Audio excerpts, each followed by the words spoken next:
You are stressed because you have not engineered your own system to function friction-free.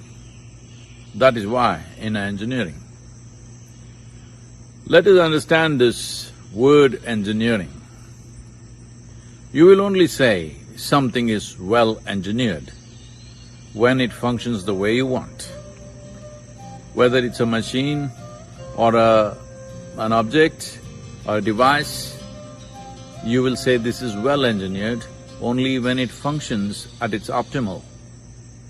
Essentially, functioning means there are moving parts, not necessarily in terms of a bore and a piston, not necessarily in that sense, but there are definitely many functions happening which has to be in some kind of synchronization and alignment.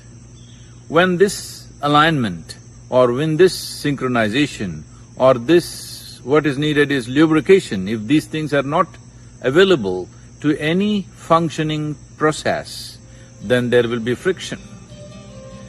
Well, nature has its own engineering. The trees are organically engineered.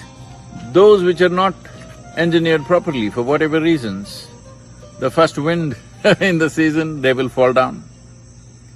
Those who have rooted themselves well, which is just engineering in their terms, they will stand for a long time and be fruitful in their lives, fulfill their purpose of life. Similarly for a human being, which is the most complex machine on the planet, engineering is very important. The design, the basic design is fantastic. This is not our making. Creation has done this for us. So complex, so sophisticated, so much in harmony with everything. But how we put the ingredients together, what kind of building material we put, how we manage that, because there is a psychological, emotional and energy dimension to this machine, which is not just a physical machine. Because of that, it is just like today, automobiles are not just mechanical machines anymore, there is a whole computer system. If the computer shuts down, you just can't drive them.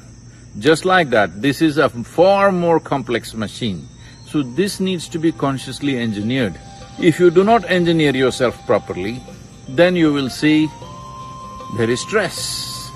Let us not understand stress as just a mental condition. Stress is going right across the body. Today there is enough evidence to show that stress is in every cell in the body. Relaxation also is in every cell in the body. Today everything is being measured with inflammatory markers as a biomarkers to indicate our level of health, longevity and possibility of ailments and disease, and everything is being looked at this way, including one's mood and experience of life. This is because they're checking whether you're well engineered or not, whether things are functioning friction-free or not. This is why in engineering, a profound process within yourself to ensure that this machine, the most sophisticated and complex machine on the planet, functions friction-free. When this functions friction-free, then we say, this is a yogi. How are these two things connected? Well, because our functioning is not just within ourselves, it is also around us. So yoga means union.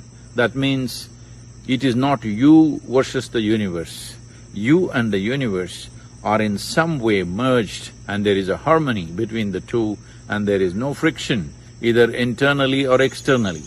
External friction is in many ways a consequence of internal frictions.